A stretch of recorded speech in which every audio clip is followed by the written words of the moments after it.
Hello students, कैसे हैं आप सब। मैं अमित सर आप सभी का स्वागत करता हूं आपके अपने यूट्यूब चैनल वेदांता कॉमर्स के ऊपर। ये हमारा ऑर्गेनाइजिंग चैप्टर जो कि बिजनेस स्टडी से रिलेटेड है, चैप्टर नंबर 5 का वीडियो नंबर 3 है। और इस वीडियो में हम लोग बहुत ही आसान टॉपिक और बहुत ही इजी टॉपिक लेने वाले हैं, formal and informal organization structure. इससे पहले हमने जो 2 वीडियो बनाया है उस वीडियोस में हम लोगों ने डिस्कस किया है कि आखिर ऑर्गेनाइजिंग क्या होता है, ऑर्गेनाइजिंग प्रोसेस क्या होता है। एज एन मैनेजर एक मैनेजर ऑर्गेनाइजिंग प्रोसेस में क्या क्या एक्टिविटी परफॉर्म करता है, और साथ ही साथ इंपॉर्टेंस ऑफ ऑर्गेनाइजेशन क्या होता है, ऑर्गेनाइजिंग क्या होता है। एंड सेकेंड पार्ट में हम लोगों ने पढ़ा कि divisional structure and functional structure क्या होता है। ये सारी बातें हम लोग ऑलरेडी डिस्कस कर चुके हैं अर्लियर वीडियोस में। तो अगर आपने उन वीडियोस को नहीं देखा है तो ऑर्गेनाइजिंग चैप्टर का प्लेलिस्ट में video number 2 and video number 1 जरूर से जरूर देखें। देन आपके लिए ये वीडियो काफ़ी फ्रूटफुल होने वाला है। आगे बढ़ने से पहले मैं आपको याद दिला दूं कि अगर अभी तक आपने इस चैनल को सब्सक्राइब नहीं किया तो जल्दी से जल्दी सब्सक्राइब करें और अपने दोस्तों के साथ भी इस चैनल को शेयर करें ताकि उनको भी बेनिफिट मिल सके। तो चलिए शुरू करते हैं। और आज का हमारा मैटर ऑफ डिस्कशन है ऑर्गेनाइजिंग।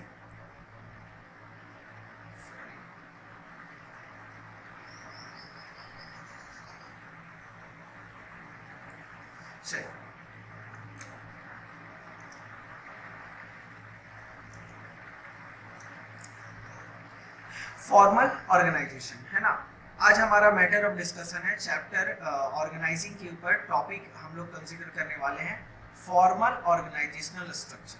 देखिए, कोई भी मैनेजर जब मैनेजमेंट एक्टिविटी परफॉर्म करता है तो जो भी वो टास्क परफॉर्म करता है उस केस में हम लोग, और एक मैनेजर क्या करता है, सारे वर्क को वो आइडेंटिफाई करता है, फिर उसको वो डिफरेंट डिफरेंट टास्क में बांटता है और उसके बाद एक रिपोर्टिंग रिलेशनशिप को फिक्स करता है।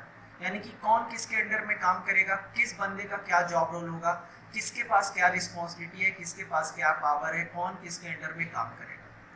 यानी कि जब आप ऑर्गेनाइजेशनल में एक और कंपनी में एक ऑर्गेनाइजिंग एक्टिविटी परफॉर्म करते हैं तो एक सिस्टम के साथ आप काम करते हो। और वो सिस्टम में क्या होता है कि कुछ लोग टॉप लेवल के होते हैं, कुछ मिडिल लेवल के होते हैं, कुछ लोअर लेवल के होते हैं। टॉप लेवल वाले मिडिल लेवल को कंट्रोल करते हैं, मिडिल लेवल वाले लोअर लेवल को कंट्रोल करते हैं।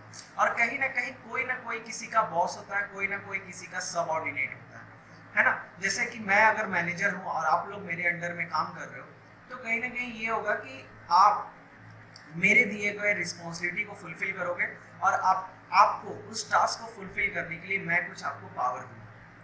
तो जैसे ही आप सिस्टमैटिकली ऑर्गेनाइजेशन में काम करते हैं तो एक ऑटोमेटिक एक स्ट्रक्चर क्रिएट होता है जिसको हम लोग बोलते हैं फॉर्मल ऑर्गेनाइजेशनल स्ट्रक्चर, जहां पर हम लोग सिर्फ ऑर्गेनाइजेशन के काम की बात करते हैं, ऑर्गेनाइजेशन के गोल अचीवमेंट की बात करते हैं, ऑर्गेनाइजेशन के प्रोसेस की बात करते हैं, ऑर्गेनाइजेशन का क्या नीड है उसकी बात करते हैं। यानी कि किसी भी ऑर्गेनाइजेशन में जब मैनेजर ऑर्गेनाइजिंग प्रोसेस परफॉर्म करता है, किसी भी ऑर्गेनाइजेशन में जब मैनेजर ऑर्गेनाइजिंग प्रोसेस परफॉर्म करता है तो एक स्ट्रक्चर डेवलप होता है और वो स्ट्रक्चर डेवलप करना पड़ता है थ्रू डिफरेंट प्रोसेस, है ना। तो उस स्ट्रक्चर के मदद से सिस्टमैटिक वर्किंग इन ऑर्गेनाइजेशन होता है। वर्किंग सिस्टमैटिक होता है मतलब कि कौन किसको रिपोर्ट करेगा, कौन किसका बात मानेगा, कौन किसके अंडर में काम करेगा, है ना, ये सब चीजें, किसका क्या रिस्पॉन्सिबिलिटी होगा।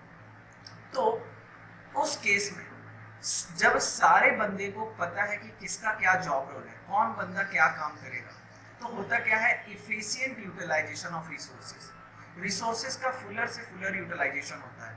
इसलिए ये जो स्ट्रक्चर क्रिएट होता है इसको हम लोग बोलते हैं फॉर्मल ऑर्गेनाइजेशनल स्ट्रक्चर। देखिए, आपको एक बार रीड आउट कर देते हैं तो कि आपको और भी अच्छे से समझ में। When the manager are carrying an organizing process, then as a result of organizing process an organizational structure is created to achieve systematic working and efficient utilization of resources। एक ऑर्गेनाइजेशनल स्ट्रक्चर क्रिएट होता है। क्यों structure create करते हैं, तो efficient utilization of resources, ताकि organization का goal जो है वो अचीव हो पाए। This type of structure is known as formal organizational structure, और इस तरीके के स्ट्रक्चर को क्या बोलते हैं? Formal organizational structure. इसका फायदा क्या है, फीचर्स क्या है? तो achievement of organizational goal, organization को गोल अचीव करने में आपको हेल्प करता है। It is created intentionally by organizing process, ये इंटेंशनली क्रिएट होता है, मतलब मैनेजर को ये क्रिएट करना पड़ता है, क्योंकि भाई अगर रिपोर्टिंग रिलेशनशिप नहीं रहेगा, एक गैप नहीं होगा, एक सुपीरियर सबऑर्डिनेट का रिलेशनशिप नहीं होगा, तो ऑर्गेनाइजेशन में कभी भी एफिशिएंट यूटिलाइजेशन ऑफ रिसोर्सेज नहीं होगा। अगर कौन किसके अंडर में काम कर रहा है, किसका क्या जॉब रोल है, किसका क्या रिस्पॉन्सिबिलिटी, अगर ये निर्धारित नहीं है, तो हो सकता है कि ऑर्गेनाइजेशन में तू मैं कि भाई मैं ये काम नहीं करूंगा आप करो, मैं नहीं काम करूंगा आप करो, है ना। जैसे शादी के घर में होता है ना, कोई बड़े आपको जॉब दिए, है ना, आप मेरे कोई बड़े थे, हमको वो काम करने के लिए बोले, हम अपने छोटे को बोल दिया, वो अपने छोटे को बोल दिया, तो कहीं ना कहीं इसमें क्या हो जाता है, तू मैं हो जाता, और हो सकता है कि काम ना भी हो, और जो सबसे छोटा जो था उसको मिला, वो जाके रूम में चुपचाप सो गया, तो कहीं ना कहीं प्रॉब्लम तो राइज हो जाती है ना। Each individual is assigned a specific job, हर बंदे को एक स्पेसिफिक जॉब दिया जाता है जिसके मदद से वो सारा काम करता है, ठीक है। स्पेसिफिक जॉब करने का मतलब हर बंदे को कुछ ना कुछ एक स्पेसिफिक जॉब दिया जाता है कि भाई आपको ये काम करना है, आप परचेज डिपार्टमेंट में हो, ये आपको ये काम करना, आप सेल्स डिपार्टमेंट हो, आपको ये काम करना।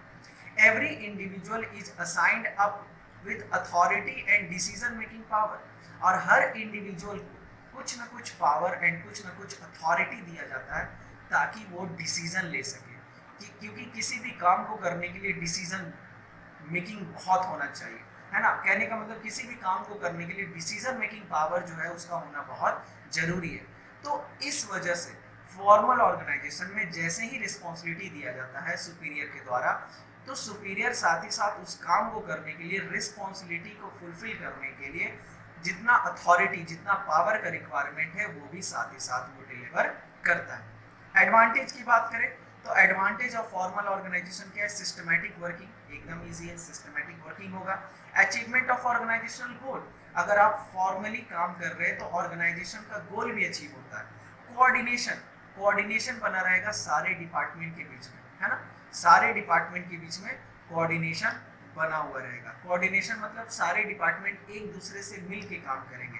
Creation of chain of command, creation of chain of command कैसे? चेन ऑफ कमांड कहने का मतलब आपको पता है, जैसे मेरा कोई बॉस है, उसका कोई बॉस होगा, वो उसको ऑर्डर दिया, वो मेरे को ऑर्डर दिया, हम आपको ऑर्डर देंगे, अगर आप मेरे अंडर में काम कर रहे हो तो आपके अंडर में काम कोई कर रहा है तो वो आप उसको ऑर्डर देंगे। तो कहीं ना कहीं चेन ऑफ कमांड क्रिएट हो रहा है, कोई मेरे अंडर में काम कर रहा है तो हम किसी और के अंडर में काम कर रहे हैं, वो किसी और के अंडर में काम कर रहा है तो हम उसके अंडर में काम कर रहे हैं। तो ये क्या होता है? एक चेन ऑफ कमांड क्रिएट करता है। लास्ट पॉइंट कह रहा है more emphasis on work, work के ऊपर ज्यादा फोकस किया जाता है। इम्फेसिस ऑन वर्क कहने का मतलब वर्क के ऊपर ज्यादा फोकस होता है, क्योंकि फॉर्मल ऑर्गेनाइजेशन में ना हम लोग इधर उधर की बात नहीं करते, हम लोग बात करते हैं ऑर्गेनाइजेशन नीड की, ऑर्गेनाइजेशन डेवलपमेंट की, ऑर्गेनाइजेशन गोल की, how to achieve the goal, how to hit the target.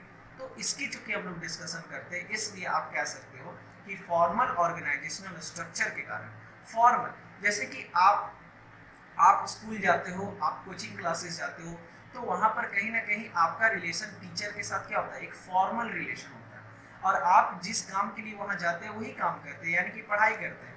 हालांकि बहुत सारे बच्चे नालायक होते हैं, पढ़ाई नहीं करते हैं, दैट इज डिफरेंट थिंग, पर कहीं ना कहीं इम्फेसिस ऑन वर्क ज़्यादा होता है ना। जब आप दोस्तों के साथ बैठते हो वहाँ पर फॉर्मल स्ट्रक्चर नहीं होता, वहाँ पे इनफॉर्मल स्ट्रक्चर होता है, जहाँ पर आप वर्क के ऊपर फोकस नहीं करते हैं, अपना पर्सनल फीलिंग अपने दोस्तों के साथ शेयर करते हैं। डिसएडवांटेज क्या है इसका? तो डिसएडवांटेज है आपका delay in action. Delay in action कहने का मतलब काम करने में हो सकता है कि डिले हो, क्योंकि मान लीजिए आपको कोई प्रॉब्लम है, आप मेरे से शेयर किए, मगर उसको कंट्रोल करने का मेरे पास पावर नहीं था, तो हम अपने सुपीरियर को भेजे, वो अपने सुपीरियर को भेजा। तो कहीं ना कहीं जब तक हायर अथॉरिटी के पास ये बात नहीं जाएगा तब तक आपका प्रॉब्लम रिजॉल्व नहीं होगा। तो इसलिए डिले इन एक्शन होता है, क्योंकि जब चेन सिस्टम फॉलो होता है तो आपको कभी कभी डिले करना पड़ता है, क्योंकि आपको कहीं वेट करना पड़ता है कि जब तक हायर अथॉरिटी के लोग ऑर्डर नहीं देंगे तब तक ये काम नहीं कर सकते, ठीक है। Ignore social need of the employ, है ना। सोशल नीड क्या कहता है एक एम्प्लॉय का? एक एम्प्लॉय का सोशल नीड कहता है कि जब आप ऑर्गेनाइजेशन में काम कर रहे हैं तो सिर्फ ऑर्गेनाइजेशन के बारे में जब आप बात करिएगा तो कहीं ना कहीं हो सकता है कि आप बोर हो जाएं, आप फ्रस्ट्रेटेड हो जाएं, आप इग्नोर करने लगे थिंग्स को, क्योंकि एक इंसान को ना सिर्फ काम से उसको सेटिस्फैक्शन नहीं मिलता, उसको साथ ही साथ एक पर्सनल फीलिंग भी उसका होता है, किसी भी तरीके का फीलिंग हो सकता है, वो फीलिंग को भी फुलफिल करना होता है। जैसे हम ऑर्गेनाइजेशन में जब आए, जितने भी मेरे कलीग से एक अच्छे से व्यवहार किए, है ना, एक पर्सनल टच हुआ, वो मेरा प्रॉब्लम समझता, हम उसका पर्सनल प्रॉब्लम समझते हैं, हम दोनों एक दूसरे से डिस्कस करते हैं अपने personal problem apart from organizational problem. तो वो चीज़ यहाँ पर इग्नोर होता है, क्योंकि फॉर्मल स्ट्रक्चर में बात होती है सिर्फ कंपनी के बारे में, आपके घर में क्या चल रहा है, आपका पर्सनल फीलिंग क्या है किसी को लेकर, it doesn't matter. And emphasis on work only, सिर्फ और सिर्फ काम के ऊपर फोकस रहता है, ये भी कहीं ना कहीं डिमेरिट है, क्योंकि इससे जो वर्कर है ना वो फ्रस्ट्रेटेड हो जाएगा, है ना, वो बोर फील करेगा। नेक्स्ट है ना, नेक्स्ट हमारा टॉपिक है informal organizational structure. Informal organizational structure कहने का मतलब वो स्ट्रक्चर जो ऑटोमेटिकली क्रिएट हो जाता है जब आप एज एन मैनेजर, जैसे I as a manager organisation में ऑर्गेनाइजिंग प्रोसेस परफॉर्म कर रहा हूँ, सबका रिपोर्टिंग रिलेशनशिप फिक्स किए, सारे लोग एक दूसरे के साथ मिल के काम कर रहे हैं, एक फॉर्मल रिलेशन डेवलप कर दिए कि कौन किसका बॉस रहेगा, कौन किसका ऑर्डर फॉलो करेगा। तो साथ ही साथ होता क्या है, जब आप एक दूसरे के साथ मिलकर काम करते हैं कंपनी के लिए, तो एक अपनापन स्टार्ट हो जाता है। अपनापन स्टार्ट करने का मतलब एक दोस्ती, एक बॉन्डिंग आप लोगों में बनने लगता है, जिसके कारण होता क्या है कि आप अपना पर्सनल फीलिंग अपने दोस्तों के साथ शेयर करते हैं। जैसे स्कूल में जब आते हैं, जब फर्स्ट टाइम आप जब स्कूल ज्वाइन किए होंगे 11th-12th में, तो कहीं ना कहीं जितने भी फ्रेंड्स बैठे होंगे, कुछ लोगों को आप जानते होंगे, कुछ लोगों को नहीं जानते होंगे। तो जब स्टार्टिंग में जब आप बैठे तो वो फॉर्मल स्ट्रक्चर के साथ बैठे, बट आप धीरे धीरे दोस्ती होने लगा, डेली साथ में पढ़ रहे, डेली साथ में लंच कर रहे, तो एक बॉन्डिंग बना, और आप घर के बाहर भी आप उनसे मिलने लगे। तो वहाँ पर जो मिल रहे हैं, वहाँ पर आप पढ़ाई लिखाई की बात नहीं करते हैं, वहाँ पर आप गेम खेलने की बात या फिर किसी का लव स्टोरी का बात करते हैं। तो कहीं ना कहीं उससे क्या होता है, एक इनफॉर्मल स्ट्रक्चर क्रिएट होता है, जहाँ पर आप अपने दिल की बात किसी और के साथ शेयर करते हो। तो ये जो स्ट्रक्चर जो क्रिएट होता है, ये ऑटोमेटिकली क्रिएट होता है, इसके लिए क्लास टीचर्स को क्रिएट करने का जरूरत नहीं पड़ता। तो उसी तरीके से ऑर्गेनाइजेशन में जब बहुत सारे एम्प्लॉय अलग अलग समुदाय से मिल के काम करते हैं एक ऑर्गेनाइजेशन में, तो होता क्या है कि ऑर्गेनाइजेशन में जब लोग आपस में मिल के काम करते हैं, तो उन लोग एक अपना अलग रिलेशन डेवलप करते हैं, और वो जो क्रिएट होता है ना, वो जो रिलेशन, वो जो स्ट्रक्चर क्रिएट होता है, वो ऑटोमेटिकली क्रिएट होता है। तो और सबसे खास बात क्या है ना, कि ये किसी भी पाथ को फॉलो नहीं करता। जैसे फॉर्मल में क्या होता है, इंटेंशनली क्रिएट किया जाता है, पर यहाँ पर इंटेंशनली क्रिएट नहीं किया जाता, पहला पॉइंट। दूसरा पॉइंट कि फॉर्मल में ना एक चेन को फॉलो किया जाता है, हम आपके बॉस है तो आप मेरे से शेयर करोगे और हम आपका प्रॉब्लम सॉल्व करेंगे। पर इनफॉर्मल में कोई बॉस किसी का नहीं होता है, सब एक दूसरे के बराबर होते हैं, और सब कोई किसी ना किसी से, कोई ना कोई किसी से बात कर सकता है, वहाँ पे प्रॉब्लम नहीं आता। तो कहने का मतलब फॉर्मल में क्या होता है, चेन ऑफ कमांड फॉलो होता है, पर इनफॉर्मल में चेन ऑफ कमांड फॉलो नहीं होता है, और एक इंटेंशनली क्रिएट होता है, पर इनफॉर्मल इंटेंशनली क्रिएट नहीं होता। This informal organizational structure get created automatically, and the main purpose of such structure is getting psychological satisfaction। और इसका मेन पर्पस क्या होता है, साइकोलॉजिकल सेटिस्फैक्शन गेन करना, है ना। क्योंकि जब आप अपना दिल का बात, आप अपना पर्सनल प्रॉब्लम किसी के साथ शेयर करते हैं, तो आपको एक कहीं ना कहीं सुख मिलता है, कोई सेटिस्फैक्शन मिलता है। तो इनफॉर्मल जो कम्युनिकेशन होता है, वो आपको सेटिस्फैक्शन प्रोवाइड करता है ना। तो देखिए फीचर्स क्या बोल रहा है, created automatically without any intend effort of manager. Manager को क्रिएट करने का जरूरत नहीं पड़ता, वो ऑटोमेटिकली क्रिएट हो जाता है जब वर्कर आपस में मिलके काम करते हैं। Formed by employ to get a psychological satisfaction and do not follow any fixed path, है ना। लाइन ऑफ अथॉरिटी को फॉलो नहीं करता है, कोई भी किसी से भी कम्युनिकेट कर सकता है। एक क्लर्क अगर मैनेजर से उसका बनता है तो मैनेजर से भी बात कर सकता है, और एक अकाउंटेंट क्लर्क के साथ बात करना चाहता है तो क्लर्क के साथ भी बात कर सकता है, ठीक है, अगर उन दोनों के बीच में एक रिलेशन है। तो एडवांटेज क्या है करेक्ट फीडबैक, है ना। इनफॉर्मल में क्या होता है, करेक्ट फीडबैक मिलता है, क्योंकि जब आप एक दूसरे से मिल के बात कर रहे हैं तो कहीं ना कहीं एक दूसरे में बॉन्डिंग है तभी बात कर रहे हैं। तो कहीं ना कहीं मैनेजर को एम्प्लॉय के साथ इस तरीके का बॉन्डिंग बना के रखना चाहिए ताकि मैनेजर को अपने एम्प्लॉय के साथ काम भी करने में मजा आए और साथ ही साथ उनके मन में क्या फीडबैक है वर्क मैनेजर को लेके, मैनेजर से क्या चेंजेस चाहते हैं, क्या वो डिमांड करते हैं, ये भी एक फीडबैक लेना बहुत ज़रूरी है, जिससे क्या होता है ना कि ऑर्गेनाइजेशन में किसी भी तरीके का काम को अच्छे से किया जा सकता है, क्या चेंजेस लाना चाहिए। जब अब देखिए मैनेजर खड़ूस है, हिटलर टाइप है, तो कहीं ना कहीं ऑर्गेनाइजेशन के जो लोग हैं वो डरेंगे, वो नहीं चाहेंगे वो शेयर करना। तो हो सकता है करेक्ट फीडबैक ना मिलने के कारण ऑर्गेनाइजेशन को लॉस बियर करना पड़े, कोई ऐसा काम था जो नहीं हो पाया जिसके कारण कंपनी को लॉस बियर करना पड़े। फास्ट कम्युनिकेशन, फास्ट कम्युनिकेशन क्यों होता है, क्योंकि भाई यहाँ पर कोई लाइन ऑफ अथॉरिटी फॉलो नहीं होता, किसी को रिपोर्ट करने का जरूरत नहीं है, कोई सिस्टम फॉलो नहीं होता, कोई भी किसी से भी बात कर सकता अगर उसमें म्यूचुअल अंडरस्टैंडिंग है तो कहीं ना कहीं कम्युनिकेशन बहुत फास्ट होता है। And fulfil social need, fulfil social need कहने का मतलब साइकोलॉजिकल सेटिस्फैक्शन जो है वो गेन होता है ना। फुलफिल सोशल नीड, हर इंसान को लगता है कि भाई मेरा जो बॉस है मेरा रिस्पेक्ट करे। अब जैसे मान लीजिए हम बॉस है आपके, आप अपने बर्थडे पार्टी पे हमको इनवाइट किए और हम के यहाँ हम अपने वर्कर के यहाँ जाएंगे, ऐसा थोड़ी हो सकता। तो कहीं ना कहीं ये सोशल नीड, आप मेरे को इनवाइट किया और हम नहीं गए, तो कहीं ना कहीं हो सकता है कि आपको डिससेटिस्फैक्शन हो, आपको लगे कि नहीं लगता है मैनेजर जो है वो हमसे डिससेटिस्फाइड है वगैरह वगैरह। तो कहीं ना कहीं इससे क्या होता है कि ऑर्गेनाइजेशन में सोशल नीड फुलफिल होता है एम्प्लॉय का। जब एक मैनेजर इनफॉर्मल रिलेशन क्रिएट करता है अपने वर्कर के साथ। डिसएडवांटेज क्या है, तो स्प्रेड र्यूमर्स मतलब होता है अफवाह, र्यूमर्स फैलाया जाता है। जैसे होता है ना कि जैसे यहाँ पर कोई भी सिस्टम नहीं है, कौन किसको क्या बोला, तो अफवाह फैलाया जा सकता है कि बॉस आज अपने वाइफ के साथ लड़ाई करके आए इसलिए उनका मूड ऑफ है वगैरह वगैरह, किसी भी तरीके का किसी का भी अफवाह किसी के साथ भी अटैच किया जा सकता है। वो उसके साथ उसका लफड़ा है, वो उसका फैमिली है इसलिए उसका सिलेक्शन हो गया, इस तरीके का कम्युनिकेशन हो सकता है ना। क्योंकि इसमें कोई भी अकाउंटेबिलिटी वाली बात ही नहीं होती है, क्योंकि जो सोर्स ऑफ इंफॉर्मेशन है वो पता ही नहीं चलता कि कहाँ से इंफॉर्मेशन आया, कौन ये झूठा अफवाह फैला रहा है। इसलिए इनफॉर्मल में क्या होता है, फॉर्मल में क्या होता है ना, कौन ऑर्डर दे रहा है पता रहता है।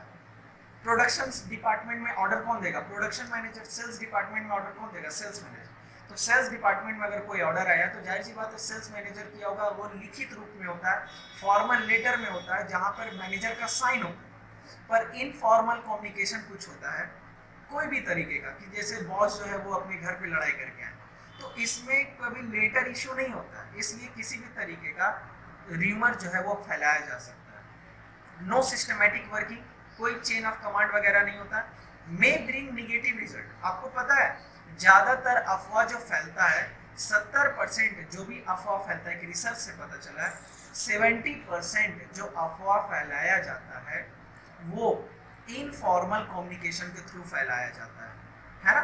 एंड लास्ट क्या कह रहा है, more emphasis to individual interest, individual interest पे ज्यादा फोकस रहता है। यानी कि जब हम आपसे बात कर रहे हैं आपके घर पे, आपसे मिलने गए, तो वहां पे कंपनी की बात नहीं करेंगे, वहां पे क्या बात करेंगे, अपना पर्सनल फीलिंग बात करेंगे, या फिर ऑर्गेनाइजेशन में ही इनफॉर्मली बात कर रहे हैं। तो हो सकता है कि हम आपसे कंपनी के बारे में ना डिस्कस करके हम आपसे डिस्कस कर रहे हैं अपने घर का बात, अपने पर्सनल फीलिंग की बात।